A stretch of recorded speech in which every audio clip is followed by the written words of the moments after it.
so on the client side or also on the agency side. So what will that mean for our profession? Well, basically, we did some research towards this generation with the goal of identifying what makes them unique. And we basically used a dual methodology.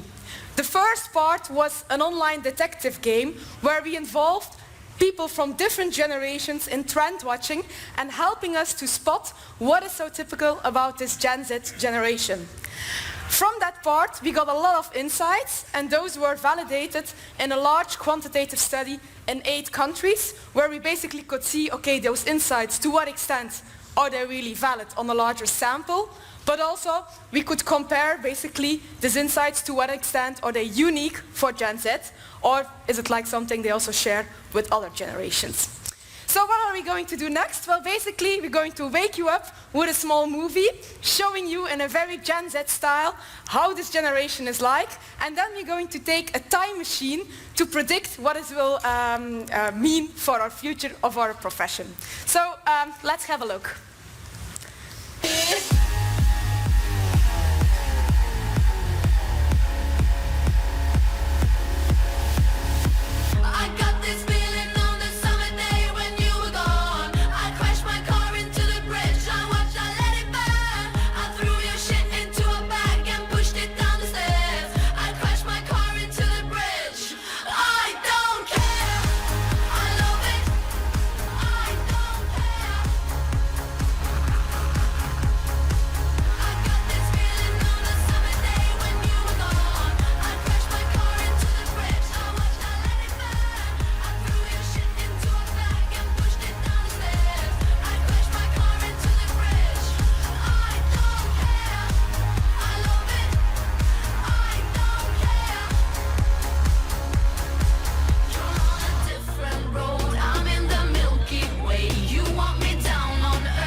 So this movie shows you in a snappy way what defines Gen Z.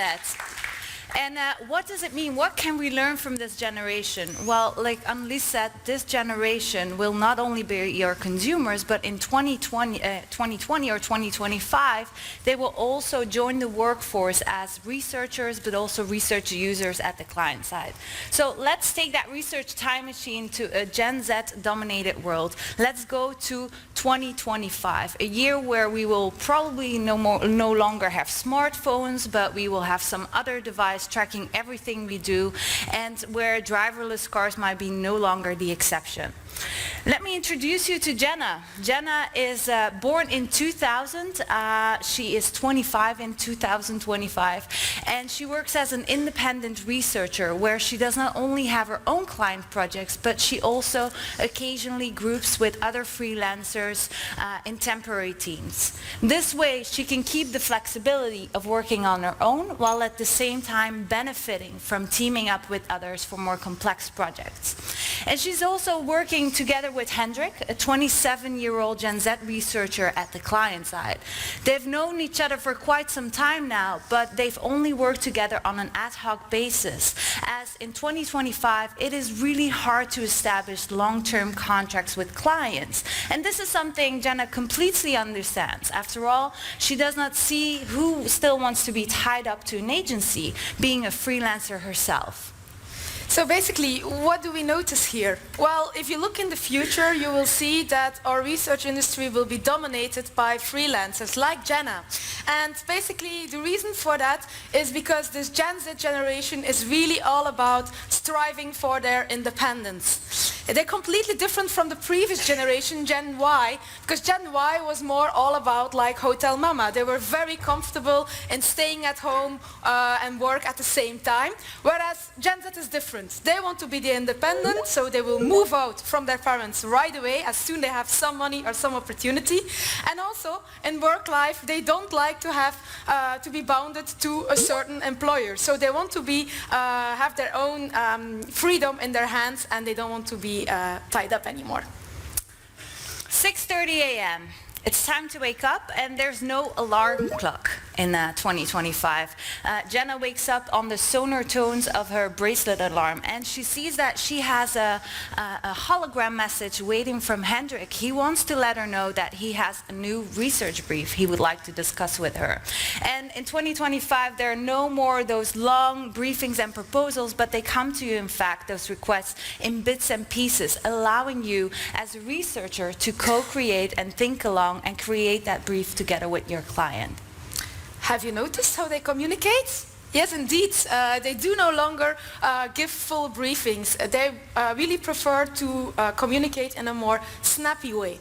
And why is that? Well, Gen Z is growing up in an environment which is really full of interesting information. And to catch their attention, well, you really need to be short and preferably also visual in your communication. So that is why you will see that they rather communicate like in bits and pieces, and this formal briefing moment will disappear.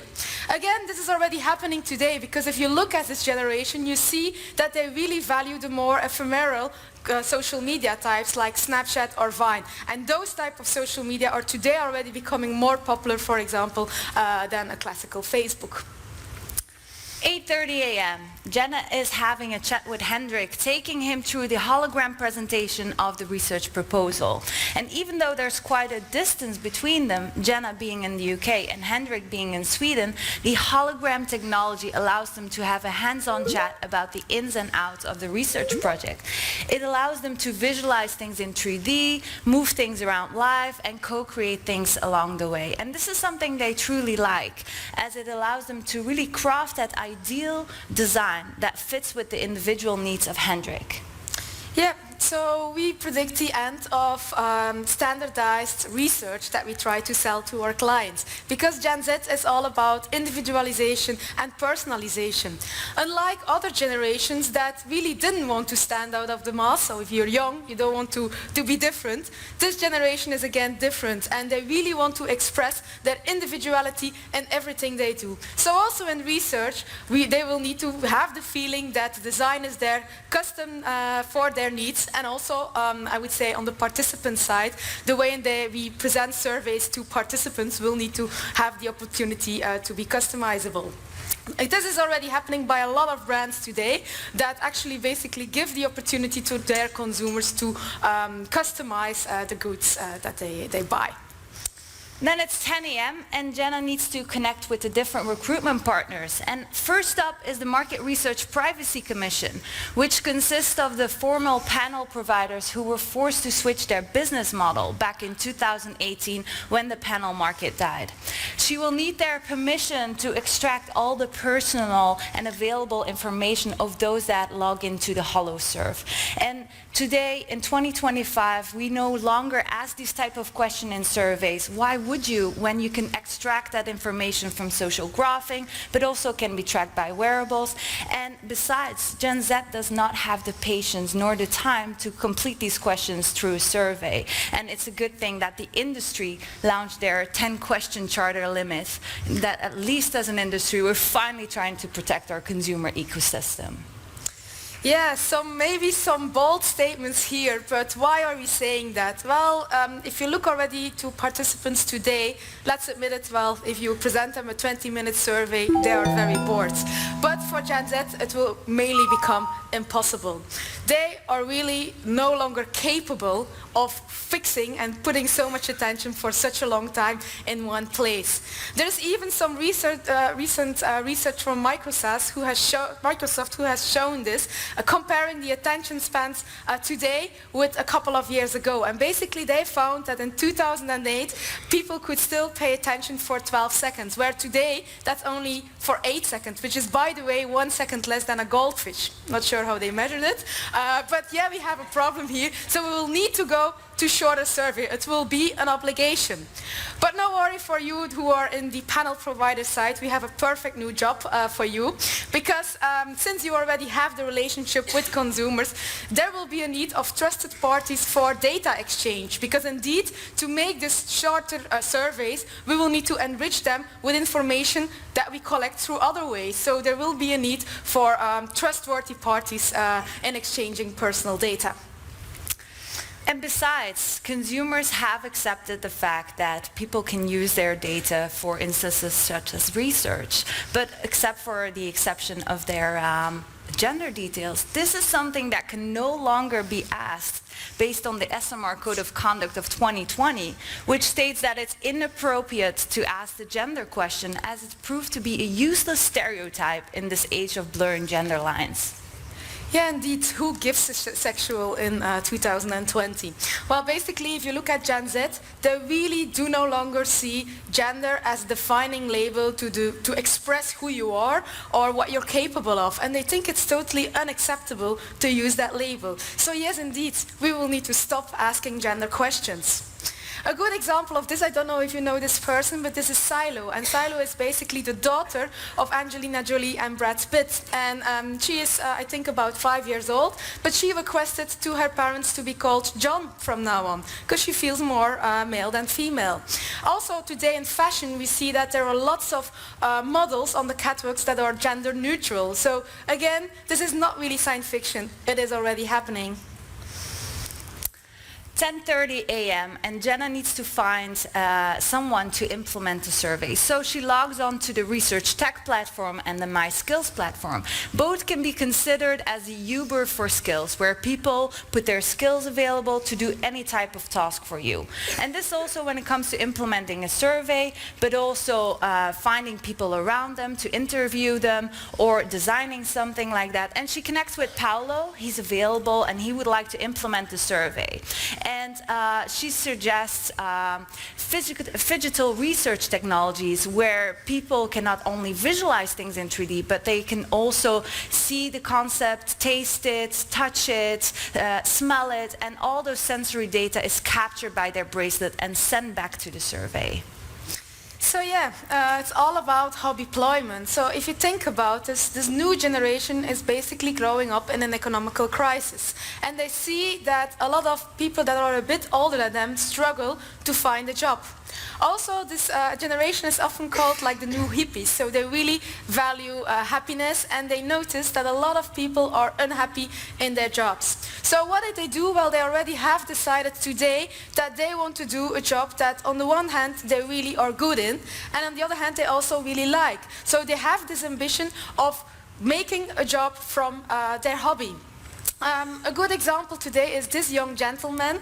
He's called Evan and he's 7 years old, and as every 7-year-old kids, he's really into toys and into video games. So he decided to make a small business out of it by reviewing video games and toys online on his personal YouTube channel.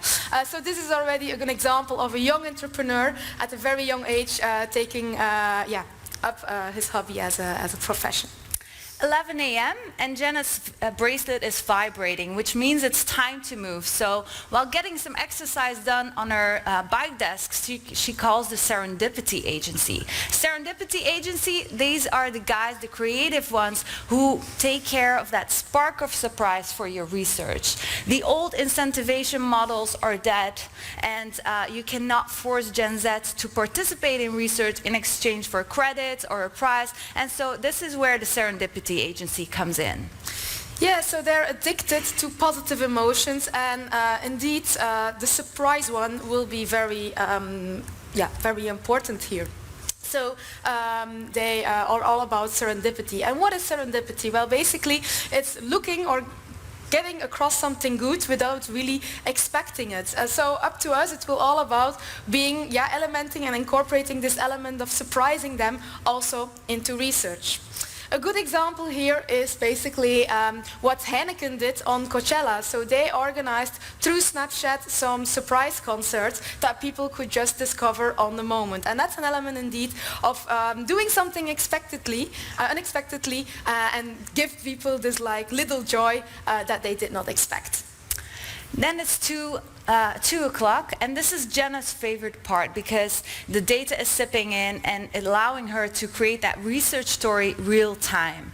And she can literally, in today's technology and today's world, she can drag and drop variables, creating 3D charts, which Hendrik can also see and adapt along the way.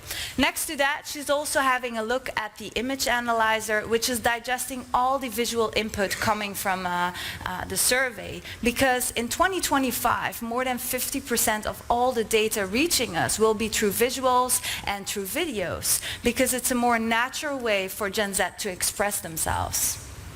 Yeah, so a very visual generation. It's all about show me. So that means for our presentations that we will need to make them a lot more visual. It's no surprise also why we decided to go this way with our presentation, because visual will be the snappy way of getting the attention also of the Gen Z researcher or employee on the client side.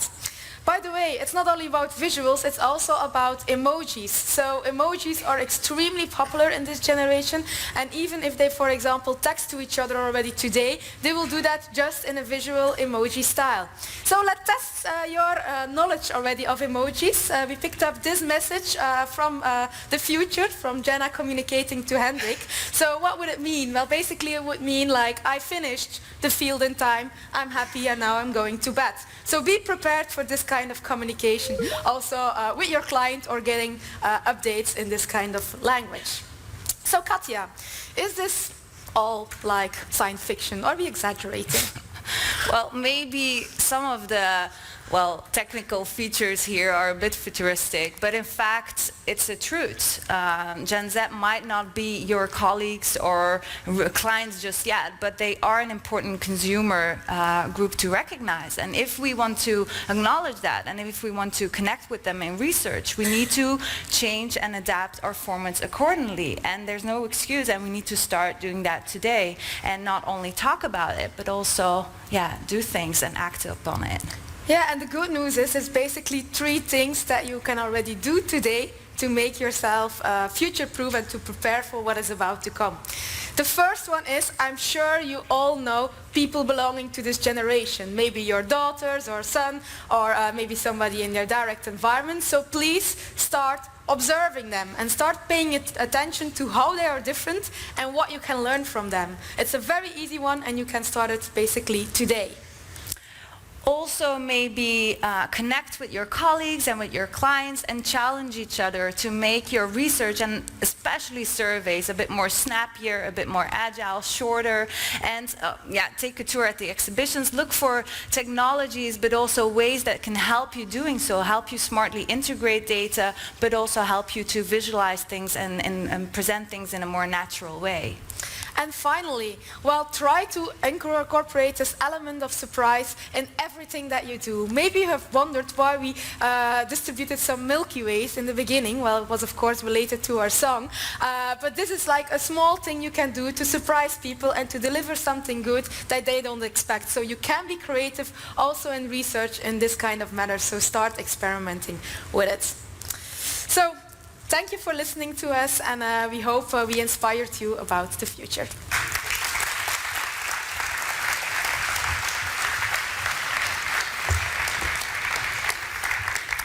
Weren't they absolutely fantastic? See, I told you.